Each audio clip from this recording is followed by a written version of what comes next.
What's up, everybody? So, we've had a little time to kind of like let the dust settle, and it seems like everything going on with Uvalde and these mass shootings is turning into something very political. And I personally don't think it should be political. I think that anything that happens to protect our kids should be something that's more of a bipartisan, something that all sides can get on board with. I was really shocked that right after everything happened in Uvalde, soon after that there was a NRA convention in Houston along with a protest. I don't know. I want to I want to touch on this topic in a way that's respectful to all parties involved. I don't feel like I have the right answer. If you're new to my channel, then you'll know that I'm always open to listen. I did see where all of the Democrat and Republican senators were asked if they had a plan of action to make sure that Uvalde didn't happen again. We'll review that. I'm going to go ahead and drop the link because this is one of these shows where I definitely. Oh, you can't hear me? Really? Hold on. Let's see. My mic isn't muted.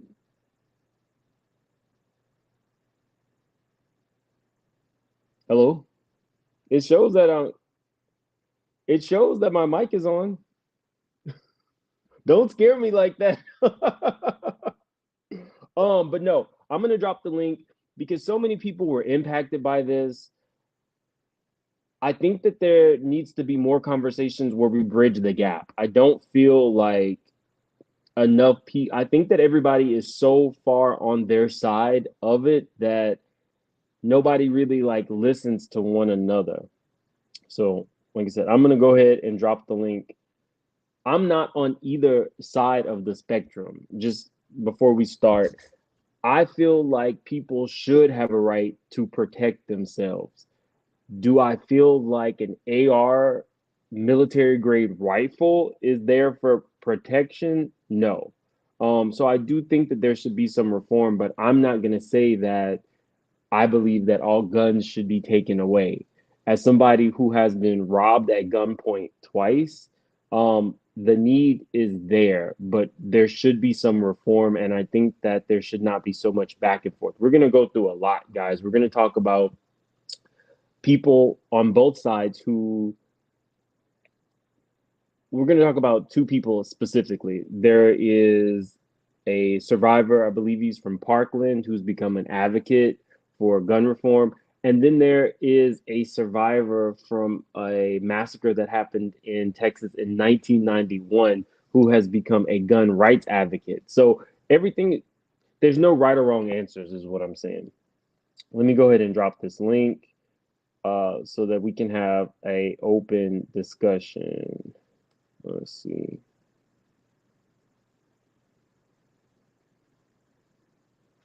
Okay, so the link has been dropped. So let's start with. I got a whole bunch going on over here. Hello to everybody in the chat. Sorry I was a little bit late. Let's see. So I want to start with Uvalde. One of my subscribers that I really like and love sent me just a quick timeline. What's up, Natash? Hi. I have, oh my God, I just did some like little research before you got on.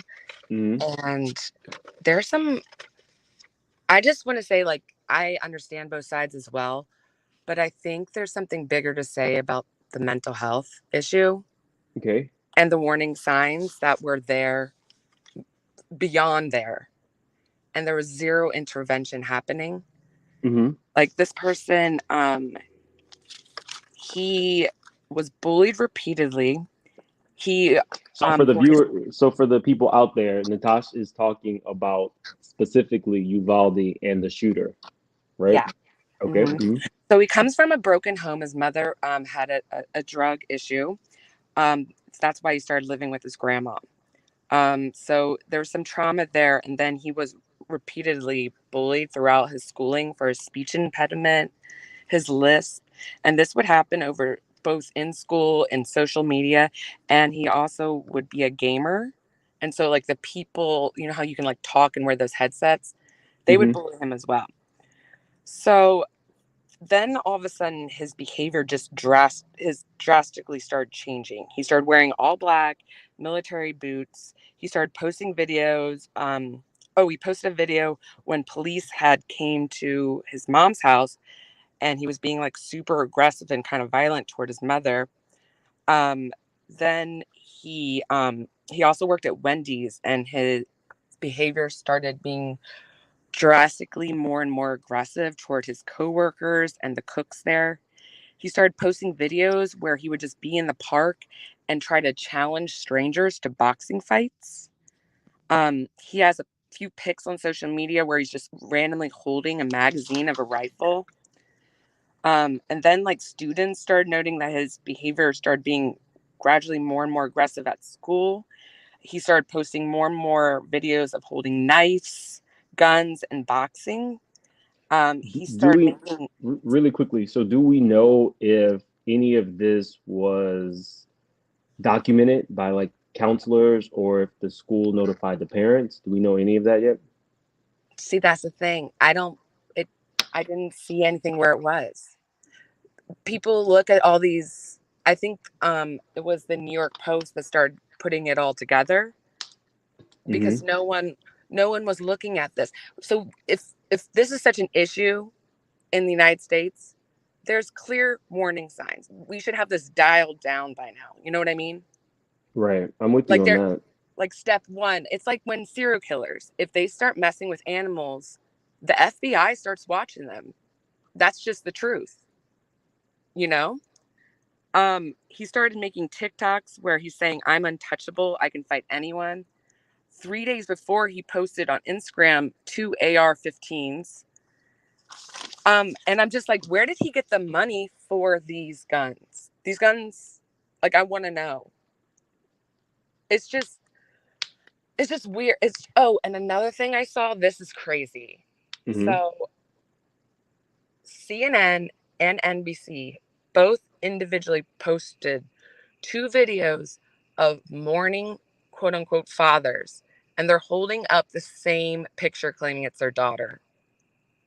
The same So exact. you're thinking conspiracy? I'm I just take with that what you want. I don't want to like I'm just saying use that what you want because that's strange. Why would they do that? And people say, "Oh, it's because parents are too grieving and they can't." Well, you should disclose that probably because then it looks like something else. You know what I mean? Sorry, I got really into this. No, no, no. I mean, I think one of the biggest issues with all of these mass shootings is the fact that we have become so it's become so normalized that they could happen back to back, and typically outside of a outside of a political argument, people move right on.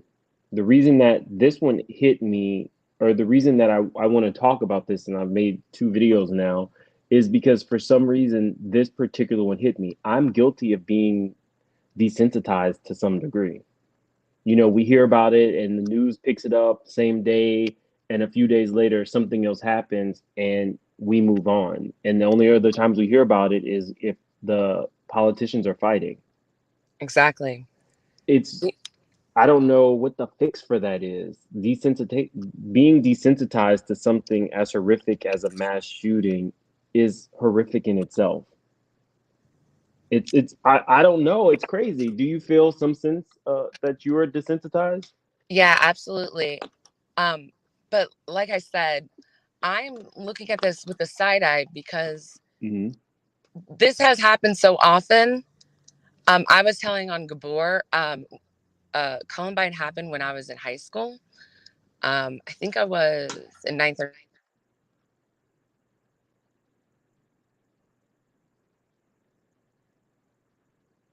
Hello? Natash?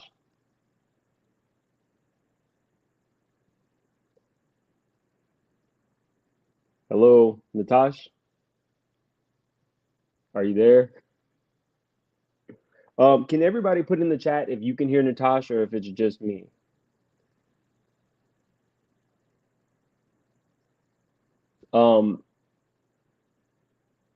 Let's see. So what are some of you guys saying? Sebastian? I'm sorry, Sebastian? I didn't hear you from the beginning. You said what are some of my thoughts? Okay, yeah, something. Oh, okay, so it's Natasha's phone. I call back, Natasha. I thought maybe my sound had gone out. Welcome to the channel, Sebastian. Welcome. Thank you very much for welcoming me. I think it's very important to have these conversations. Um, my thoughts are that I think the police department is what messed up. You don't stand outside for 45 minutes because you're scared of an AR. You don't do that. That's not how it works. Your job is to protect the community, and if it does involve risking your life, that's what you're supposed to be doing.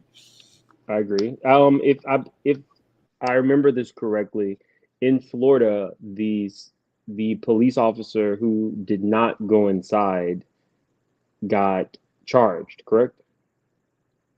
Was it Parkland? I think it was in Parkland. Yes, I know what you're talking about, the He Parkland was shooting. charged for not actively And trying.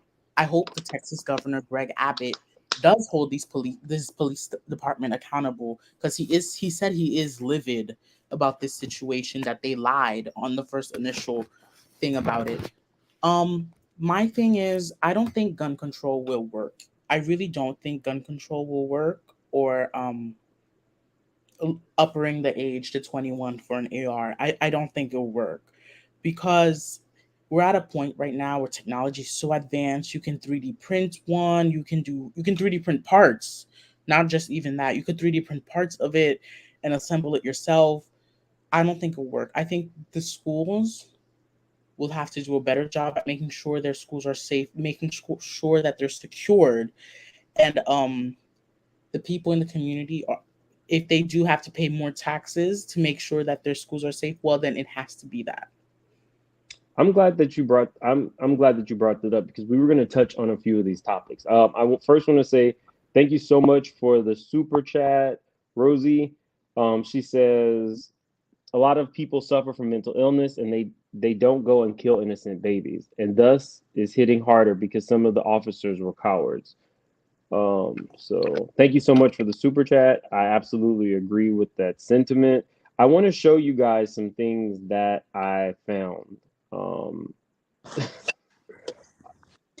disturbing. Also, you touched on a good point, Sebastian. We're going to discuss what some of the Democrats and Republicans stated would be their action plan to make sure that these things don't occur again. So let's start with an active shooter drill from the vantage point of a police officer.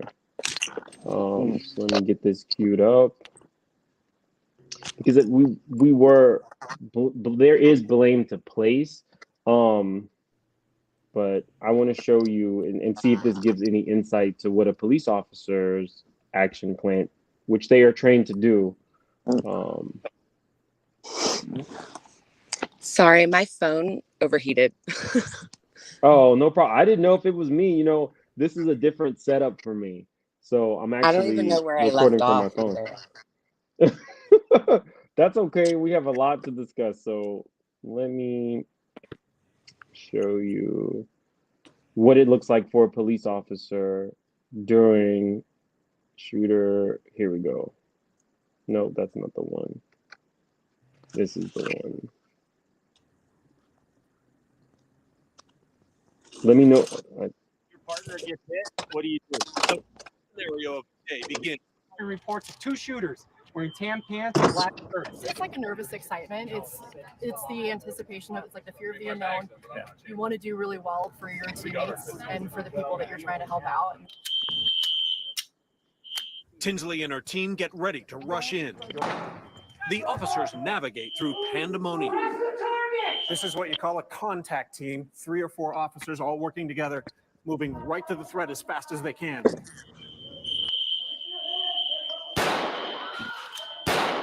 They quickly overtake the gunman.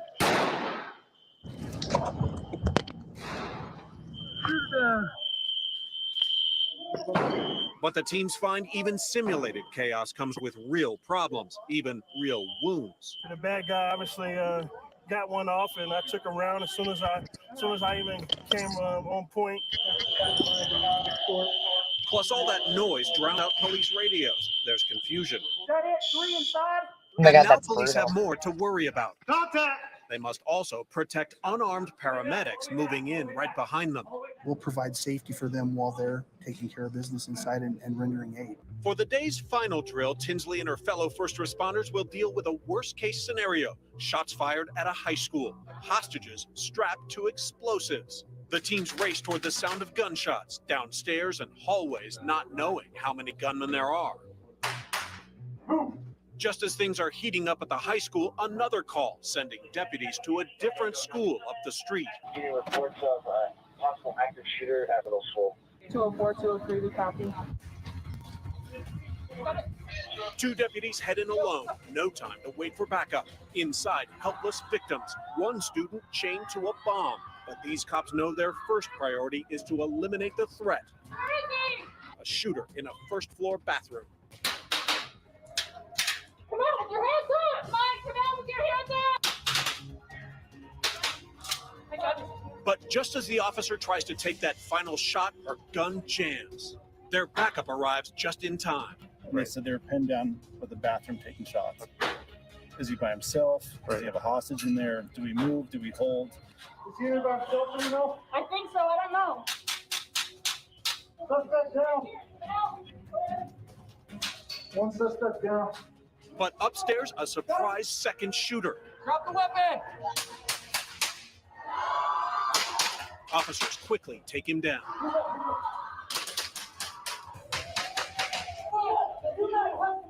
He's out of play. He's out of play. When it's all over, they talk about what went right and what went wrong. Who identified themselves as the tactical supervisor? If no tactical supervisors there, how chaotic would it be? I mean, how chaotic is it with the tactical supervisor? Now imagine without. So there needs to be, try to get that command and control. As jarring as the day was, Sergeant Engel hopes the day has given his troops a taste for the real thing. We had some IEDs, we had multiple threats, we had multiple engagements, we had compromised. Okay, I just wanted to show you guys that to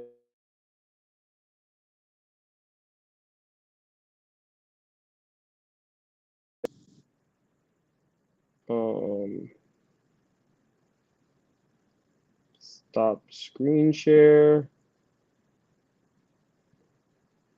Okay.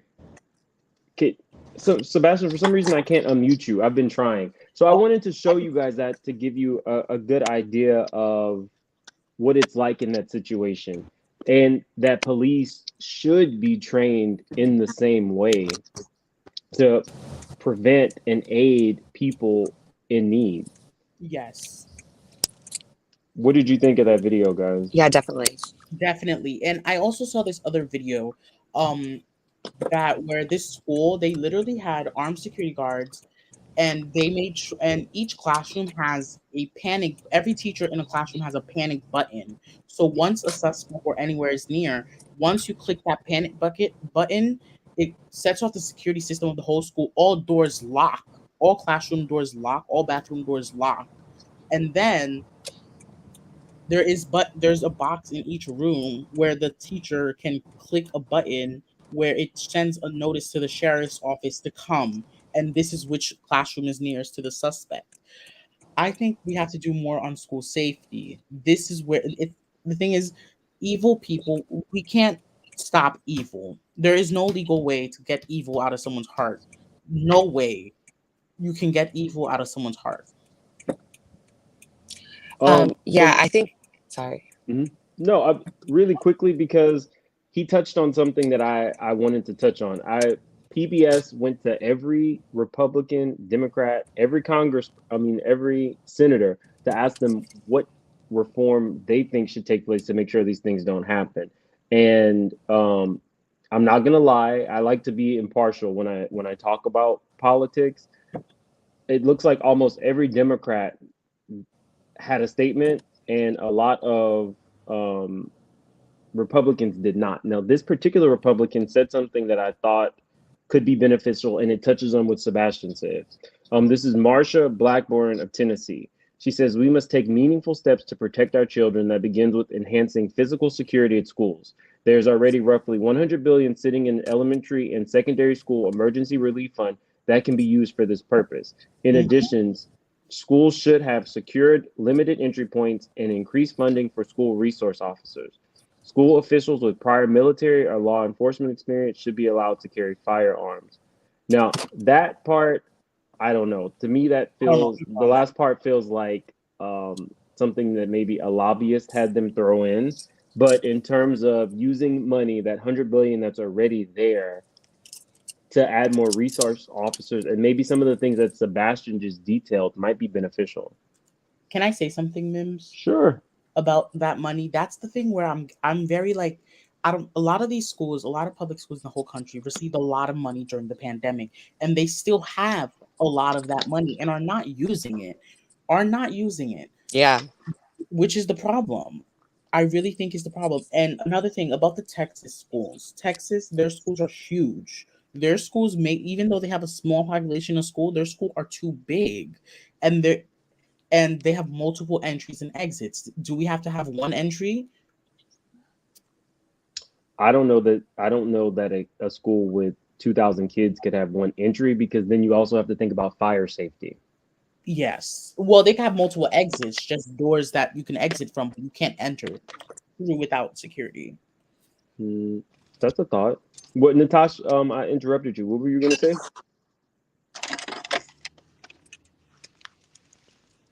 Natasha? Yeah, can you hear me? We can hear you now. Yes. Sorry. Yeah, I think it's both. I just think too, like I said, there's plenty of warning signs that this person was disturbed. He was violent. He was talking about shooting things. He was posting pictures and nothing was done. That's negligence too. Like, we've seen this enough times that when people do that, they probably are. And it's better be safe than sorry. And for no one to report it, no one to check on him, for no mental health interventionalists. There should be mental health interventionalists after this whole pandemic thing, because it was traumatizing for students. Like, Right. imagine like 2020, your parents, even in the best homes, your parents were freaked out. They didn't know what was going on either. Like, you know what I mean?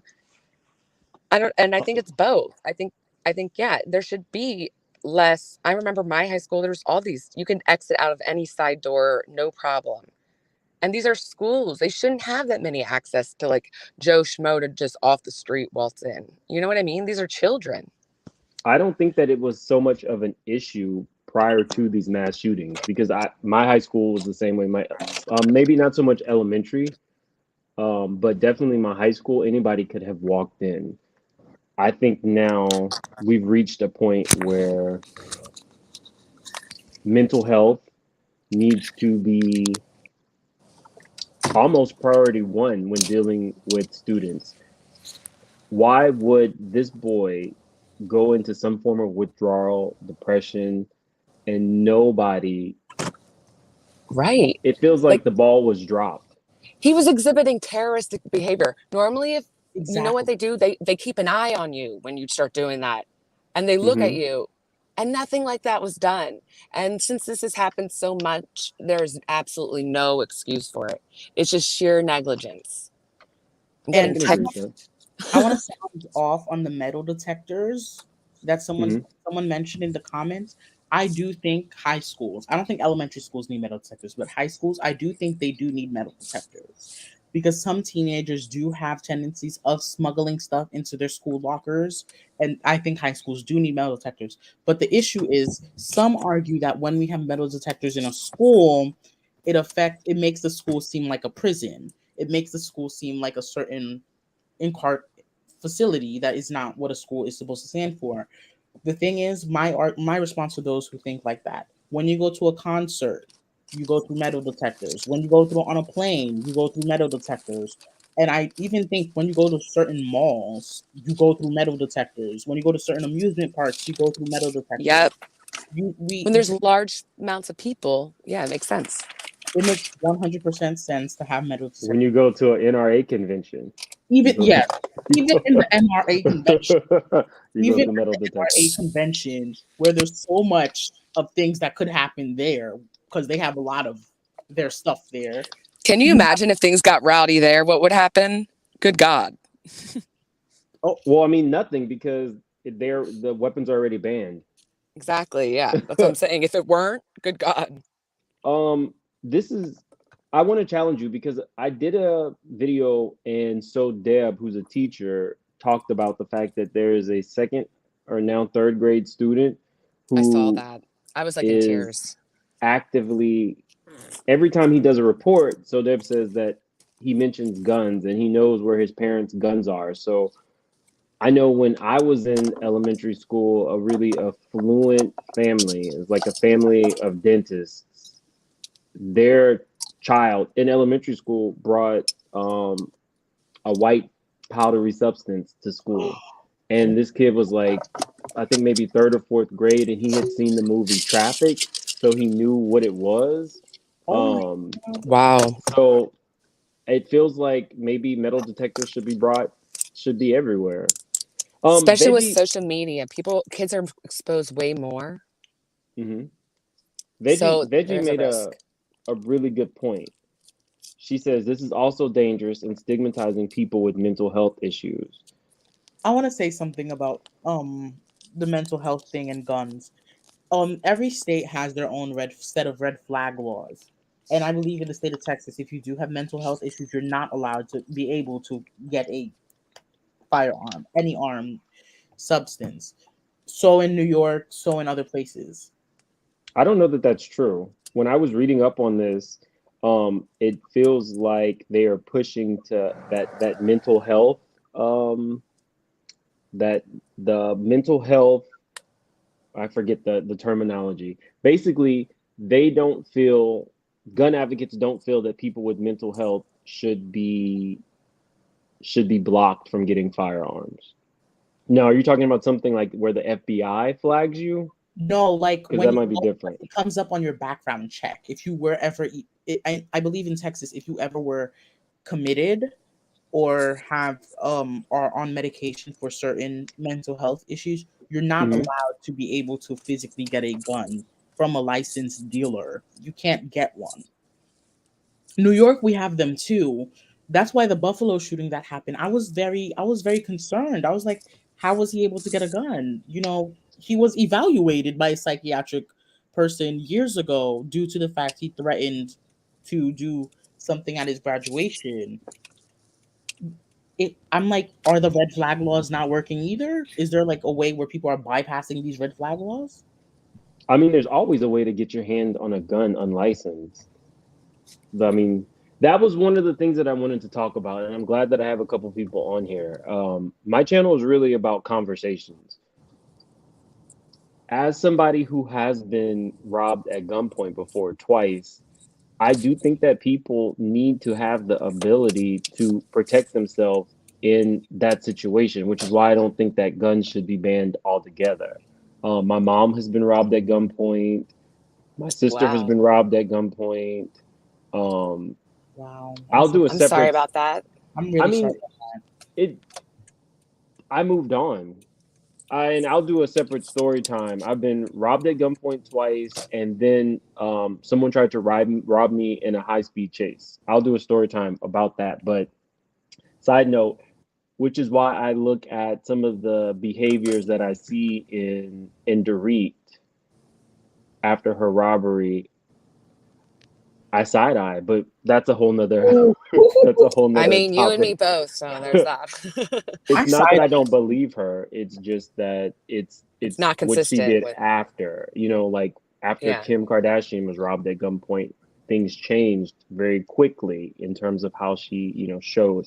Another topic. I might do Beverly Hills later, but in terms of that specific question, do you feel guns should, like, right to carry should be revoked? We'll start with you, Sebastian.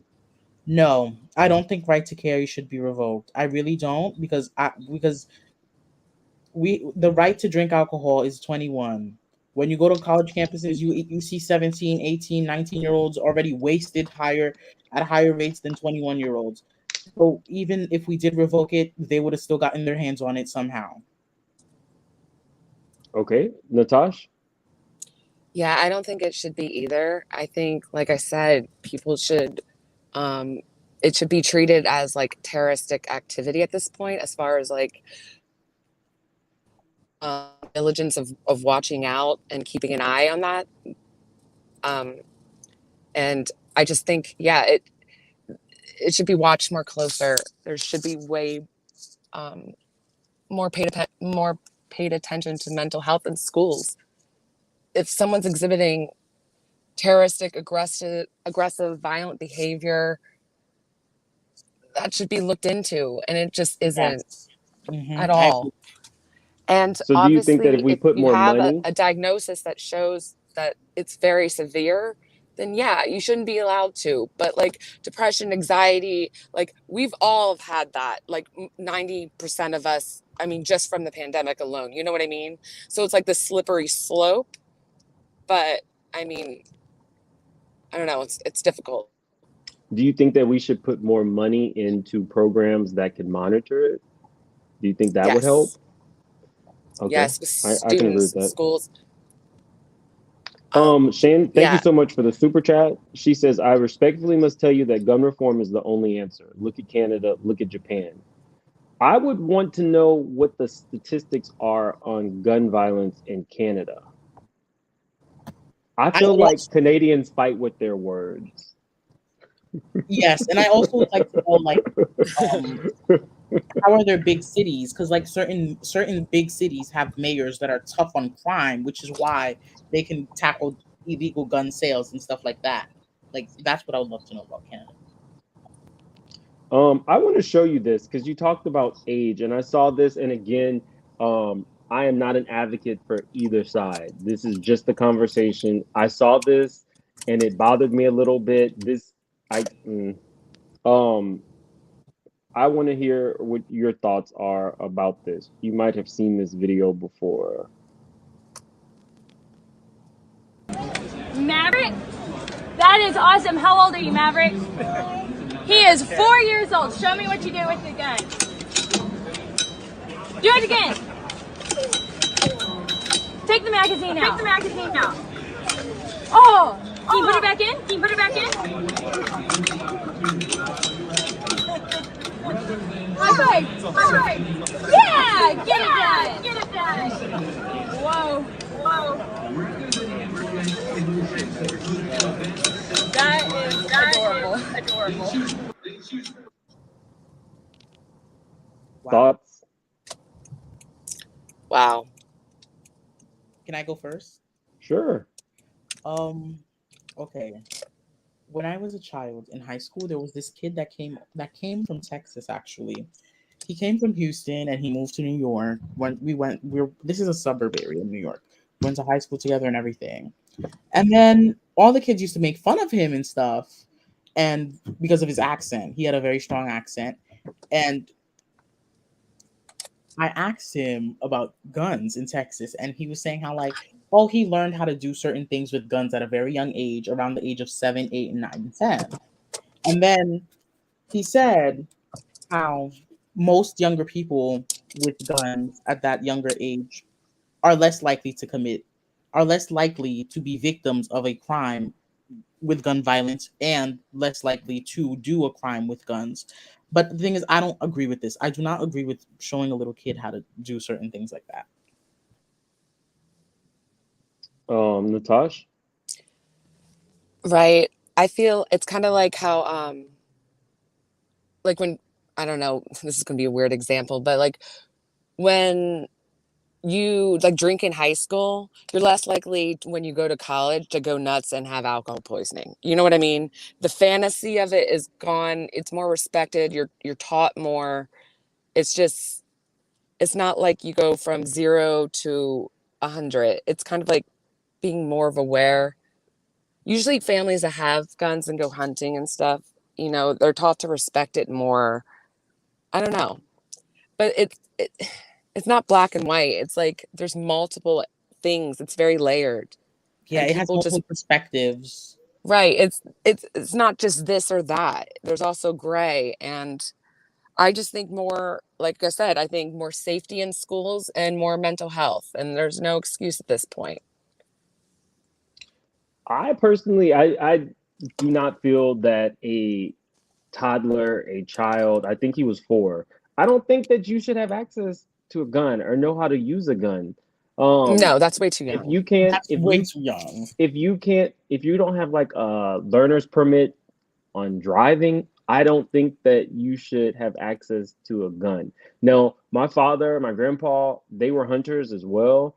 So they did have guns, but we knew not to touch them. Right. It's Um, like a respect thing. You're just kind of like, okay, no. Imagine growing up and you're under extreme mental anguish for a variety of reasons, and you're playing video games. It's like a recipe for disaster. And it's kind of like, I'm going to get a gun. And it's like this whole other level, but it's not the end all either. It's just another level. It's just another thing that you could add on to like the recipe to create this type of situation. You know what I mean? mhm. Hi, Welcome, Chelsea, sorry. it's Chelsea. Yeah. Do you mind if I say my age on here or Sure. Are you under the age of 18? no? I'm 20. Okay, sure. So We get a I little adult over here, so yeah, that's why that. so I graduated in 2020, so like my whole life all I Oh, knew was school wow. shootings. So since like elementary school, the beginning like middle school, Sandy Hook happened, then the shooting in the high school in Florida. So like all I know is school shooting. So it's heartbreaking. Like each time there's kids will die and nobody does anything about it. And I believe that I'm sick, so probably sound weird, but there needs to be stricter gun laws. Somebody said something about Australia, how they had one mass shooting and they changed their whole laws, and there hasn't been like shootings like that since. So I think that it should be just a bipartisan-ish thing. Yeah. When you say you want, well, first off, that's really horrible. I talked about it before, how kids are losing their innocence at a younger age. When you're having to do active shooter drills, you're having to go through everything involving COVID. These things are horrible for kids, and I'm sorry that your high school experience involved that. But this is the world we live in today. When you say gun reform, what do you think would be acceptable gun reform? I believe they should like work on like licenses, like I don't know how to say it, but Courses. like Do you think that there should be restrictions on who can purchase a gun? Is that what you yeah, mean? and I feel like 18 is just too young. I do I too. can't even drink alcohol, so an 18-year-old shouldn't be able to buy a gun. If you're not able to drink alcohol, you shouldn't be able to buy a gun. And then it's sad. And also like we talk about like mental health and stuff like that, but not everybody reports, hey, I'm feeling this way, I'm depressed. So we don't know if they have mental health, but I feel like they use that as an excuse all the time, and it gives them an easy route when they're in court. And I believe, yeah, mental health is a big problem in most of these shootings, but also like is not an excuse. Like, I feel like they use that as an excuse all the time. This person has a mental health problem. Yeah, I don't think that as an excuse. I just mentioned it just as a warning. Yeah. Yeah. I would never use that excuse. They did an Not, evil thing. I think they use that like most Republicans, they will use that like, hey, it's video games, blah blah blah. And like, there's a lot of people that play video games, and you don't see them going to go shoot up a school or shopping market. So it's like, Let's see, because that was a good point. I just found a video on Well, it's never one Australia. thing. It's usually like 8 different things that Yeah. contribute to it. And isolated someone playing video games and they have a healthy household and they don't show signs of violence or aggression toward people and they're just playing video games. Yeah, totally. You know what I mean? It's just it's unfortunately it was a recipe for disaster for this person. And I believe that the warning signs were there based on his social media postings. They were blatantly obvious. And that's disturbing to me. I personally have seen this happen, and luckily the person wasn't. They brought a BB gun, but we thought it was a gun, and like everybody, our whole school had to shut down. And I know like sometimes like teachers would know, but sometimes they wouldn't report it, and I'm like, you need to report it because just in case like something happens and they bring a gun, that's just. Yeah, that you have to. Oh, this is what my phone died. This is what I wanted to say. So when I was in high school, the first Columbine happened, right? And during that time, the killers had a list of people that they wanted to do bad stuff to, and they had specific codes. There was this kid in my school who, didn't exhibit any kind of behavior that I knew of. Of course, this was like 2000, so social media wasn't like that. But he apparently decided to copy that and made a list. I didn't even know about it. Somehow it got reported, and me and my friends went to the office and we found out that we were on a list for like the R word, and he had put like different symbols of what he like fantasized, and it was disturbing at the time. He immediately got, his parents put him into special mental health, and then eventually he was able to go back to like a nearby school, and we actually saw him and he was actually so much better, and he was playing like basketball for another team. But it just shows like the quick intervention and how serious my school took it at the time, that I appreciated it. Because I didn't like, when you're 16, you don't realize how your frontal lobe is so underdeveloped. You're not even able to really process this stuff. I was actually younger. I was like 14 or 15. So, and I always forget about it because it was so weird and I just didn't have the capacity to understand it. That's very disturbing. Right? But I do appreciate that how quickly they responded and how seriously they took. He never showed pictures of guns on the internet or anything, or it would have been like AOL at the time, but like, you know what I mean? Like, he never did that. All he did was make a list, and they were like, nope, intervention right now. So.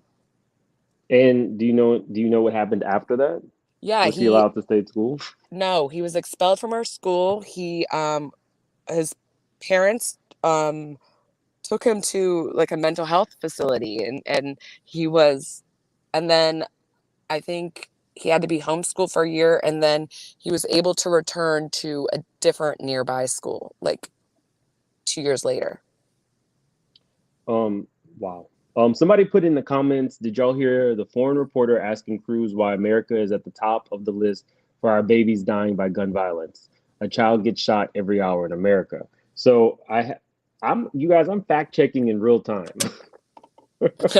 I'm fact checking in real time. Ted Cruz and John Cornyn, of those senators that were reached out to, both said no response. But like I said, there are some Republican senators who are responding and who do have some good ideas. Again, this is not a political debate. This is we need to fix the problem and bridge the gap. We need to have some type of reform that both sides can get behind so that this stops happening. Yeah, I think it should be a bipartisan issue. I don't think it should be just Democrat, Independent, or Republican. I think it should be a everybody issue. Okay, Agreed. so Adam says shall not be infringed means shall not be infringed.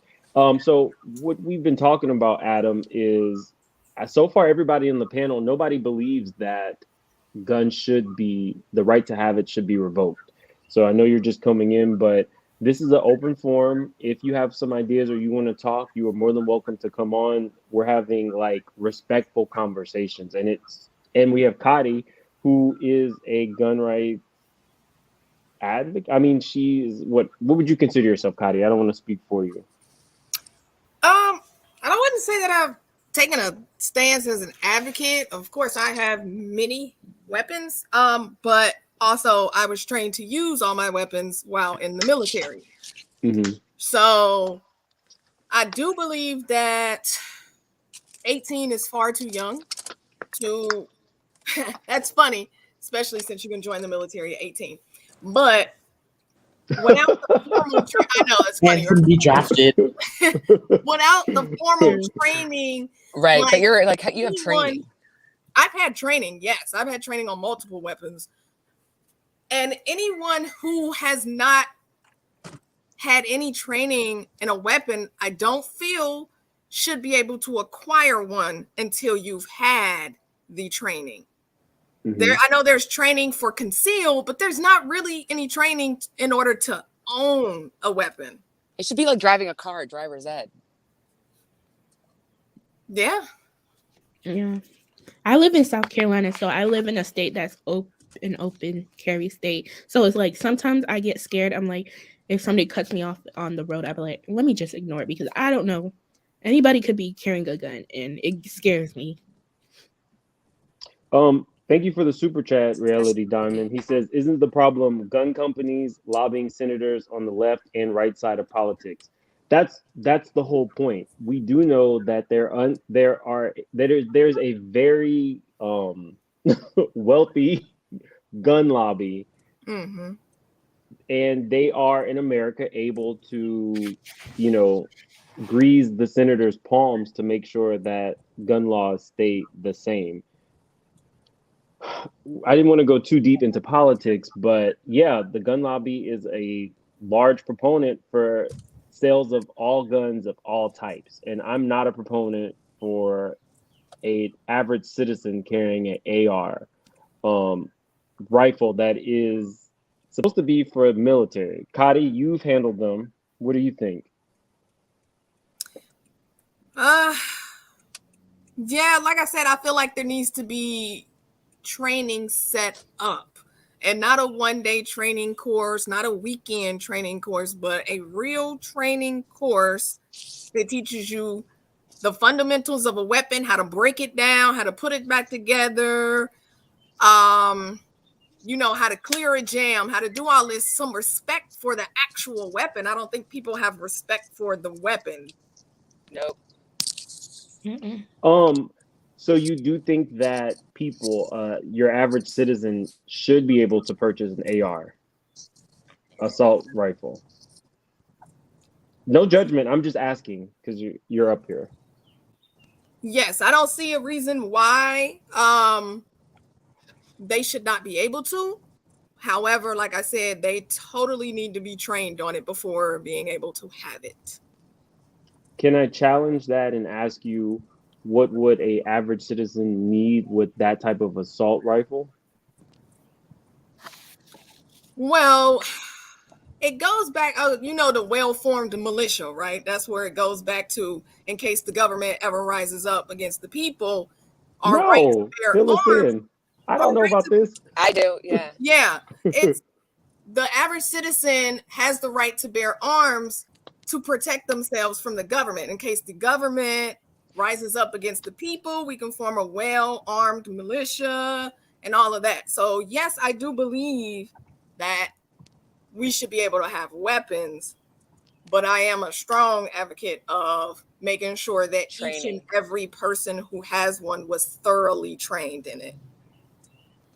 Okay. I Did you have something? I think that those military style weapons should be banned. Like, I don't think that nobody should even have those. I mean, I get like somebody having a shotgun, like a hunting rifle for hunting, but like military style guns shouldn't be in the public in general. So that's my opinion. But see, on the flip side of that, the military weapons were supposed to be for the military, and then what happened? They started selling them to the local police, who were not supposed to have the military weapons. Zara says that was written at a time when people were still using single-shot muskets. It still applies. I mean, think about like what happened. Like, what if you, I don't know. Think about like, what if something happens like it happened a couple of years ago, and the police get defunded, or they're less likely to come and help you. It's just, I know this is like sounds extreme, but I just always think about all that. I don't know. I just feel like historically it's just never a good idea to prevent. I think that training, and I think that like how you to get a driver's license, you have to go through like a week of school, and at least where I grew up, and then driver's ed, and no, actually 2 weeks, and then you have to like take a test, and none of that is to get a whole firearm. That's nuts. You know what I mean? Yeah, I mean, hey Freddie, welcome. Yeah, thank you for having me. I mean, in the UK, it's of course very different to America. So, I mean, I have a gun for sort of clay pigeons and things like that. And, you know, the rules are very, very strict here. You know, you apply for a gun license, and you have the sort of the police as well. That goes through the police. There's a lot of steps that you have to go through in order to acquire that license, such as, you know, if you've got a criminal record and things like that. You are legally required to have a gun safe as well that's in a hidden place in your house, and you're actually legally not allowed to tell people that don't live in your house where your gun safe is located. That makes sense. Please also check your sort of your gun safe to yearly to make sure that your gun safe is secure and that no one could just break into your house and nick your guns. They also check the guns within the safe to make sure that they are legal guns, registered, are allowed to be in the UK. And they check that there's nothing sort of dangerous about those as well. Because no, the police would not be coming to my house every year. No, coming all up in my business. No, Americans no. would. That's a hard no. We're big on. Because in London, where I live, we have a lot of crime. I think a couple of years ago, it was worse than New York, but that wasn't because of guns. It was to do with knife crime that caused our sort of murders and rate to be so high. Can I say something about the ARs? Go for it. Most of the crime that surround people are not done with regular assault. They're not done with assault rifles. Most of them are done with regular handguns, concealed weapons that you can carry on yourself. When this is just my opinion, when somebody can rent a hotel room at a casino and bring in a plethora of assault rifles that have long distance capability, break a window and kill hundreds of people at a outdoor music festival, I think they need to be banned. 100%. I agree. I don't think they should be able to go into the hotel with that. The hotel should have the Why right. would? Oh, you're saying, but I mean, so what if they did it from their car? Well, I mean, that was just a great vantage point, but what if they did it from some other vantage point that they can legally carry? I don't think that anybody needs to have anything that can kill 100 people in I mean, when I went to college, the DC sniper was going on. And I was playing soccer at my school. I grew up in the DMV, and I was playing soccer in college. And a lot of our games were canceled in the Northern Virginia, Maryland area because of it. And my dad would work in DC, and it was really scary. And I was just a sniper. And he would like have this weird station wagon and would just randomly shoot people. It was really scary. It was a different situation. It's just like, I think it's just to blame it all on one thing. Because when you hear the politicians, everyone just talks about the guns, the guns, the guns. But like, this has happened so much. There are clear signs. And it just worries me that no one that makes laws ever mentions the clear signs that could help prevent this too. Yeah. I'm about to leave. So I remember you guys were talking about like having security at the schools.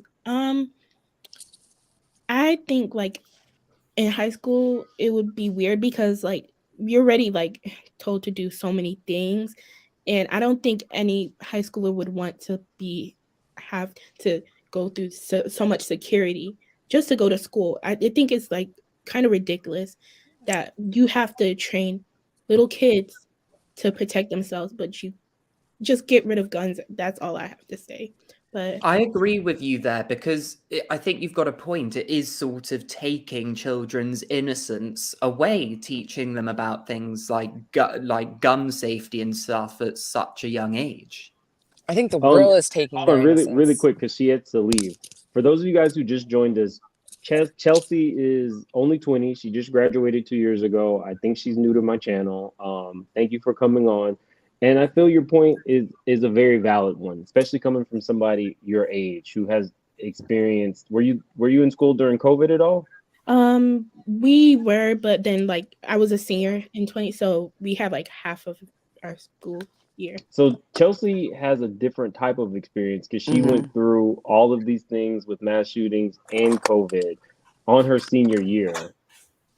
Wow. Now that I'm thinking about that, were you able to have a prom? No, they canceled.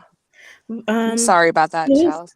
It's worse because I got my dress and everything, and I can't return my dress, so it's like stuck, hanging up, not able to wear. But we did get our graduation, so they did that for us. They were like, okay, these people that we didn't get to have our prom, so let's just give them a graduation. I'm so sorry about that. Yeah, it was hard. But, and then it was even harder because after that you have to transition to college. So I went into college and it was like I had to come back home because it was so hard because like I was like, oh my goodness, I don't think I could be able to do this. I can't be by myself. And I just had to go home because of and then you can't go out because of the pandemic. The college was making it strict to hang out with people. It was traumatic. And yeah, then that was the same for me as well. Yeah, and then my room was like I was the only one person, and it was hard to hang out with people. So it was a really hard year. It did affect my mental health a lot. I had to go to therapy for it, but it was I don't know. I think that's what we need to talk about. Mental health with young people. I'm sorry about that. Sorry that you went through that. Yeah, that's horrible. It's hard. I mean, I know the feeling of the sort of going through university in the pandemic, as I've finished this year, and I'm lucky that I get my graduation in September, but I've got a lot of friends that did finish last year. And what's sad is because they're fitting in so many graduations for different courses at the university, some have happened on, weekdays. And I've had friends who are in jobs that can't get the day off to be able to attend their graduation ceremony if it was like on a Tuesday or a Wednesday. So, it's really sad. Yeah. Bye, everyone. We don't always talk about such deep things. So come back, subscribe. We appreciate sometimes it's you funny sharing. and messy. Bye. Okay. And what's so great about Mims is that the way he's just so messy is it's just so great. And I think that's why you've got to subscribe to him. Yeah, you have the capacity to be funny and messy, but then you have this other side that's just very sensitive and calming and able to handle complex issues. It's really cool. I mean, yeah, technically I am a little messy, but I try not to be mean.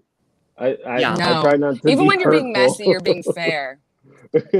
So yeah, I can't believe that young lady went through that. So Dot Willie, she says I have many different weapons. I'm a Texan. And surprisingly, when we started this, I asked everyone if they felt like weapons should be repealed, and nobody on the panel felt like the licenses should be revoked. So I think everybody's just looking for some type of reform so that people can feel safe. I talked about this on the last one. In Iraq, I wasn't a soldier, but I did work for the military. And when I was in Iraq, they expressed that the biggest issue with terrorists, whether it's foreign or domestic, is they eat away at citizens and they make you feel unsafe in very normal places, like going to school, like going to the grocery store. So if you begin to feel unsafe, like Natasha when she was going to college, they win. Yeah. They win. And you can't let that happen. But how do people who carry guns feel safe if they don't have to carry their guns? That's why it's such a complex issue. I don't think there's a right or wrong answer. There's so many answers. Yeah. And I See, the think issue it does really go. is this country and the way that it handles guns. It's not the guns themselves. Yeah. I was trying to figure out, it was one of them S countries in Europe. I think it's Switzerland. S countries. Their people have like maybe a third of the people in the country all have weapons, and they have almost zero gun deaths. And it's because they strictly regulate who can have the weapons. There's licensing, and that's exactly what I was saying. It's not the guns, it's the fact that we just give them out with chocolate. Here's some chocolate and a gun.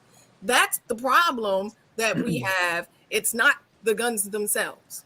And I think I agree with your point there. But I think the other thing that could be done, because we sort of do this in the UK, is that a lot of these gun shops, from what I understand in the US, are sort of like in city centres on streets. Whereas, gun shops in the UK, they're not on some high street or where there are loads of shops. You have to really sort of go outside of London to be able to buy a gun. It's I lived in New York. I don't remember ever seeing a gun shop. I've only ever seen them in remote areas. You're not allowed to have a gun in New York. Yeah. In New York City. Like, I can't speak about the rest of the state, but yeah. Yeah, you're not, and it's very restricted there, which makes sense. And yet again, they still have a lot of gun violence. Big league. I mean, what's weird is in the UK, I know a lot of people, obviously, that have gun licenses, but they're like shotguns for sort of shooting clays or pheasants or duck. But I don't know anyone that's got, who has a license and has one of those, like a pistol. I forgot another detail of this kid, another warning sign. He had videos and things of him driving around shooting people with BB guns. Like it's over the top with this person and no intervention. It just it frustrates me. Can't hear you, Mims. Okay. Yeah, okay. Mims? I think the other thing that could happen as well is like if someone's known to have like mental, issues, then there should be rules on them not being able to acquire guns. I think so. Like that guy, this murderer at the school is a prime example of someone. It was known he had mental issues. So therefore, he should not have been allowed to buy any form of gun or weapon that could be used to harm people. Correct. Yeah, I agree with that. I agree. I think we're all pretty much in agreement. It's just more regulations, more training, and more diligence on watching out, because we know the signs at this point. Yes. It's no secret, and it's always better to be safe than sorry. And I don't know if you heard what happened to me. I went to high school during Columbine, and look back at that, and I'm like grateful that they treated that so carefully. He only wrote a list that copied the killers of Columbine. He never brought a gun. There was never, but he wrote about it, and they were like, absolutely not. You're getting mental health care, and you're not allowed back to the school ever again. And I look back and I'm like, that's so respectable that they were able to take that so seriously.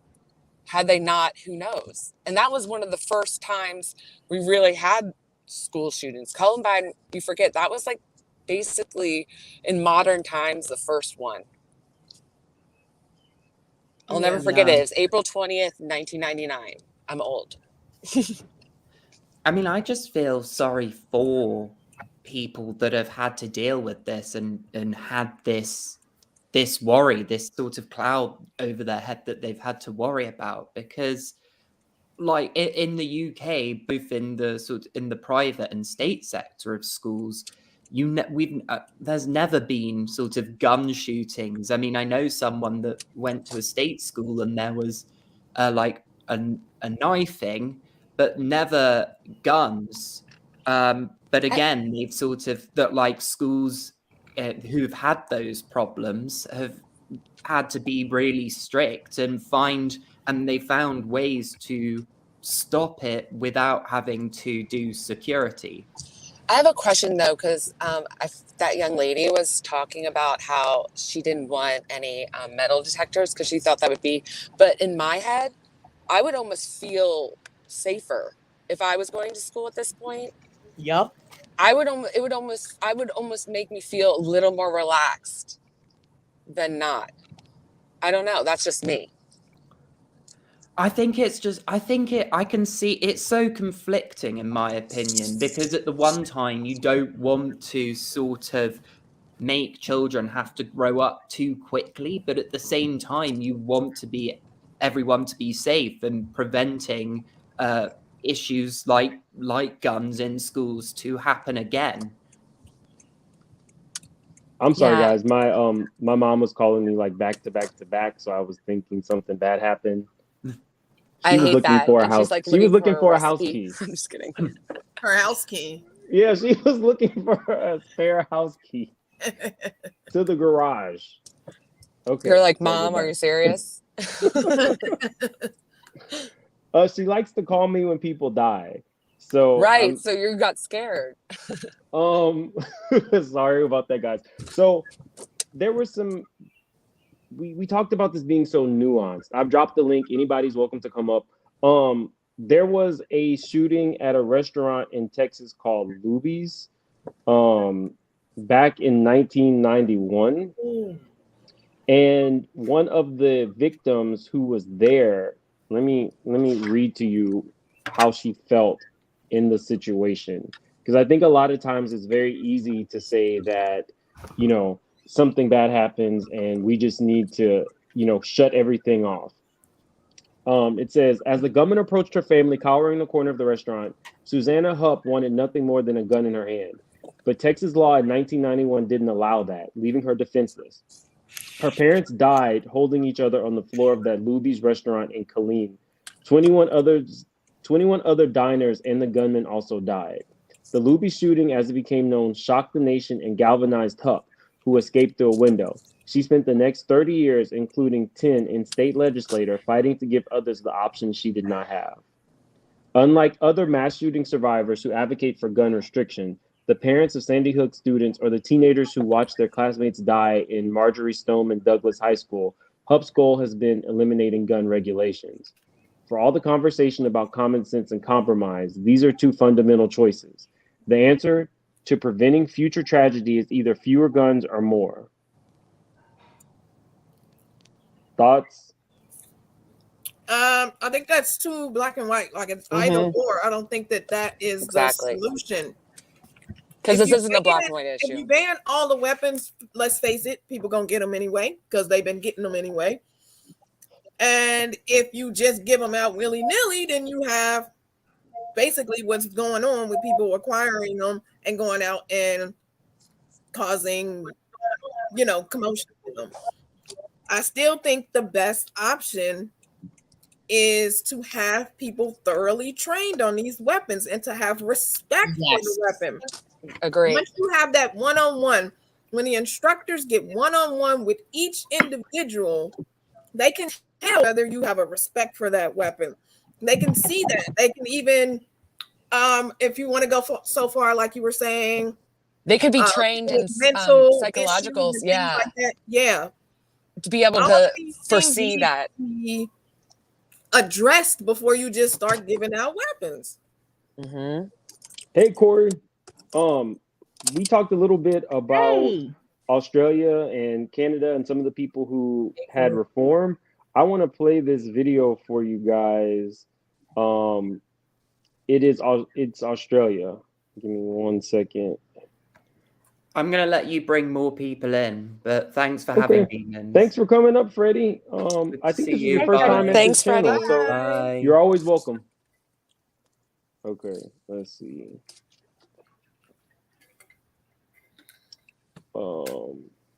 Enough was enough. Yeah, I just think it's twofold. I think it's what Kadi's saying and being able to spot it ahead of time as far as mental health.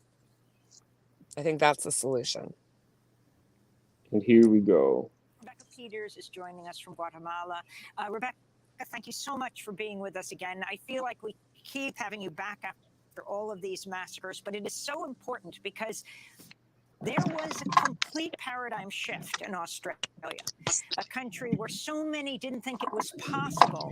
Talk about what happened in 1996, the horror of the Port Arthur massacre, but then how the country responded.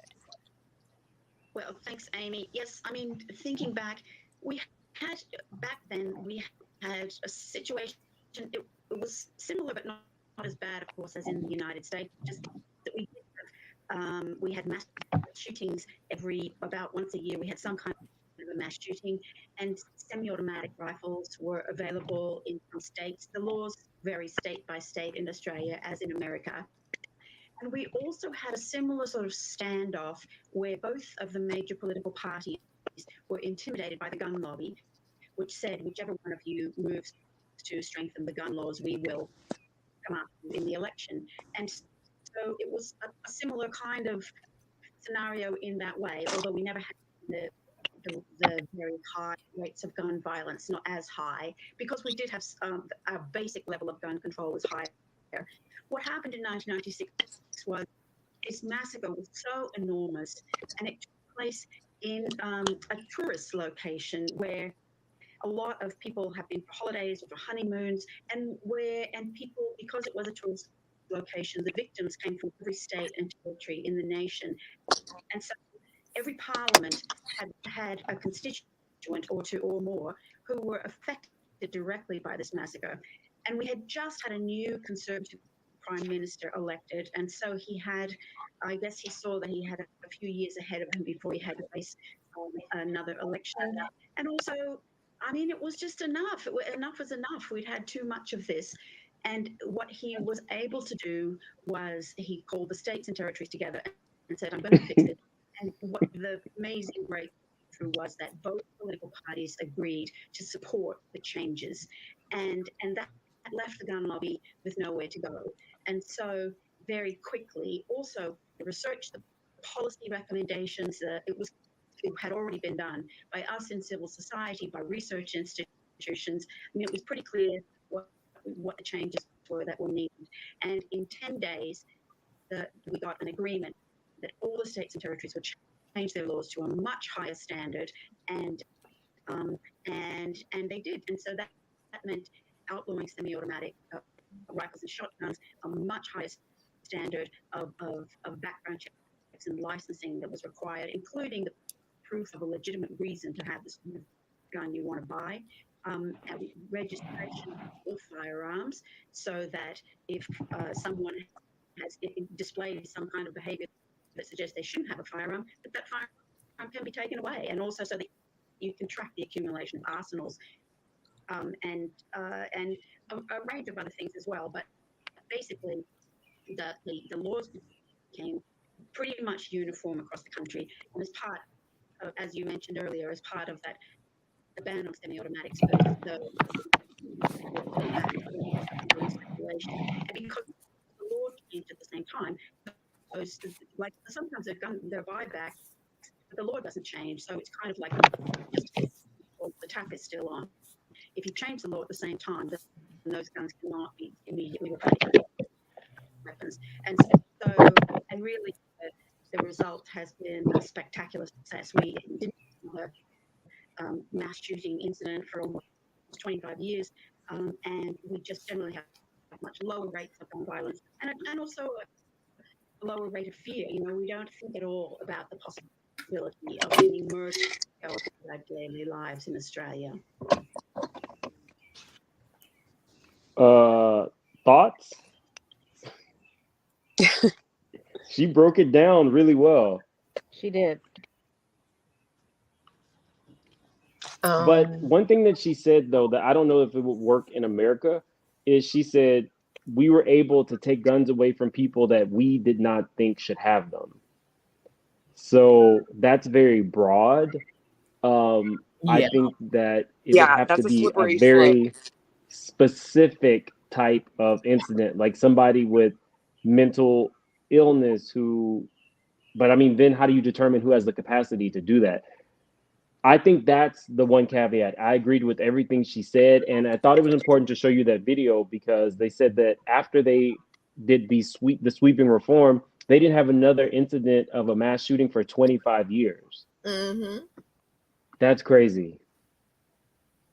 But guys, this is a topic that I think I'm not going to do a series on, but as new information or things evolve and the discussion needs to happen, I will come on. But for anybody on the panel, especially you, Corey, because you've been really quiet, give us your last words. What are your thoughts? Well, I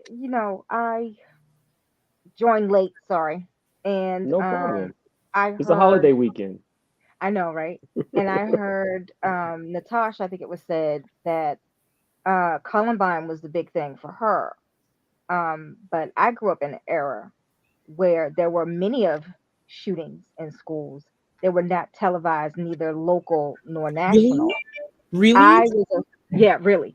I was I was in a mass shooter situation or an active shooter situation in high school. It was either in 90 or 92. I was either a freshman or a sophomore. And these gang of Jamaicans came in for this guy who did them wrong and they shot the dancer. Oh my. So it's a gang. It was more of a gang scenario? Yeah. Okay. And no one said anything about it. This was before Columbine. And then after Columbine, I was still in high school. They started putting metal detectors in the schools. So I grew up in that era, going to school with your plastic book bag or your net book bag, not being able to go to your locker during classes. Everything you had to carry on you. You had to be subject to searches, stuff like that. These new kids don't know anything about any of that. And we had no drills. Oh my. That's such a I mean, I different could believe that in the sense, did you go to a black school? It was citywide in Baltimore City. Well, I mean, your situation specifically, was it more of a majority? Yes. So I could see in 1992 something crazy like that happening and they not televise it just because it was a inner city school and it took it for it to happen at a white school for it to be known. But there were more mass shootings than Columbine during those times. Well, I'm sorry you had to experience that, Corey. I'm pretty sure that was traumatizing, even if you were accustomed to it in the neighborhood. School should be a safe space for kids. Yeah. Exactly. And that's when Goldie Hawn is an alum from my high school, and that's when she started the meditating for students in Baltimore City School. She's done a lot for mental health and mindfulness for the children of the city, and grateful for it.